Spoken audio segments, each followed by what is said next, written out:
Hello all, and welcome. So I just want to talk for a minute about how this video series about mod development is actually going to, well, how it's likely to pan out. Since I'm new to modding Minecraft, I'm not going to do in-depth videos about how to do the modding at this point. Instead, what I'm probably going to do is a series of shorter videos which showcase progress on the mod, as and when it happens. But this is really just kind of a hobby thing, so it might be a bit sporadic in that regard. But either way, if you're watching this at some point in the future and you're like, hang on a minute, this isn't in the development playlist. No, it might have found its way into some kind of mod preview playlist. Because if it does come out any good, and people do like it, I mean, I can't promise that I'll always have time to work on this mod, so it'd be good if I sort of documented it and the code. And, well, it's on GitHub, but it's private at the minute. But I will definitely open source it all, because why the hell not? Mods should live on, if they're any good. And I can't promise this will be, but I also can't promise it'll be an heap of crap either. So we'll just see how it works out. And obviously I'm not planning to just ditch the mod or anything, but well, Minecraft, it just won't die. So I think it might outlive me, and in which case, I just want to make it easy for anyone who might want to pick the mod up in the future, to port it forward to a later version.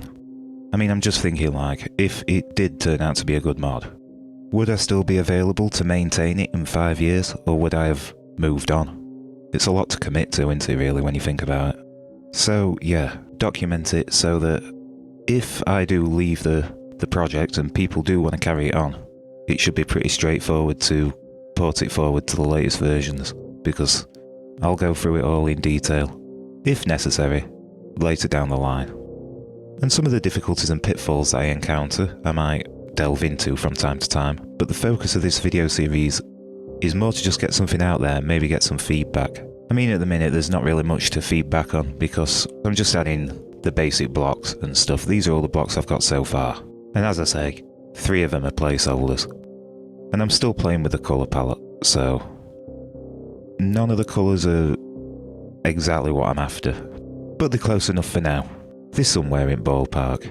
Of course, all the planks are dried oak, and we need dried acacia and, you know, all the different woods. Dried sprucey goosey. You got it. Anyway, yeah, the idea is to try and keep the textures and everything very much in the style of vanilla, but sort of give everything a kind of dark and dirty vibe, gritty vibe, where appropriate of course, and definitely go for a sort of futuristic vibe, but sort of bizarrely in the past too, because everything's been destroyed, which by the way, there's no villagers that will spawn anywhere on the surface of the overworld.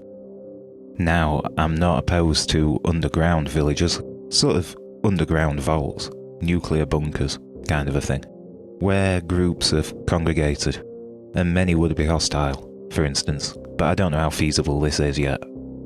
This is just me thinking out loud about, well, the lore, the world building aspects, and the idea is to keep it particularly sparse on the details so that, you know, it's down to the player to build any story they want around it. And the idea is to flesh out the early game so that it's sort of still bizarrely in the past, but then also flesh out the more modern aspects of the mod.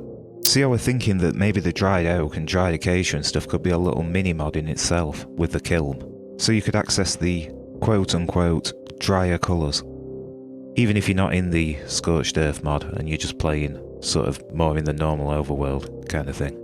Because I think wood is kind of underappreciated. Like, you have the stone cutting table for stone and everything, but it'd be good if you could do some of the same sort of patterns and things with wood in much the same way. And there's mods I think that can already do that, but I just want to sort of bring some of that kind of thing across into this mod. So yeah, you could grow more oak and use the kiln to dry it out to get the dried oak, but then what about going the other way? So perhaps you could have a humidifier, a hydrator of sorts, where you can put a dried oak log in and get a normal oak log out. And this would probably require forge energy to power. So in the later game it'll be more about automation and building machines and things like that, or that is the plan. So now what I'm going to do is I'm going to start work on bringing across all the other woods, and just so you know, the textures that I'm using for the woods, the actual log form, well, as you can see, it's not actually a log yet. It's just a block of dried oak, but the texture is just vanilla, and then I've desaturated it. But what I'll probably do is modify it even further to be sort of more brittly looking. Maybe even noisier or wavier in a way than what it already is. But my way of doing it is, first we add all the blocks, we just change some basic things so we can tell them apart. And since they are the dried versions of the base woods, it does make sense to take the original textures for the planks and everything, but maybe flesh out the variants of doors and trapdoors and what have you. Another thing that I was thinking about is maybe a really rare biome could be something like, at the minute its working title is kind of like a cool haven or something like that.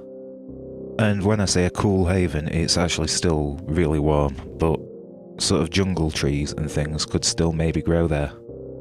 Sort of like an oasis, but not necessarily like a traditional oasis. It doesn't necessarily have to be just desert themed. But yeah, it'd be a really rare biome type. Anyway, what I'm going to do is I'm going to get all the woods in there, have a play around with some world generation stuff, and we'll see what we get. Anyway, yeah, I think I'll wrap it up here. So, as always, thank you for watching, and if you like this content, feel free to comment, like, share and subscribe. You know the deal. And until next time, this has been Tactical Panther, out.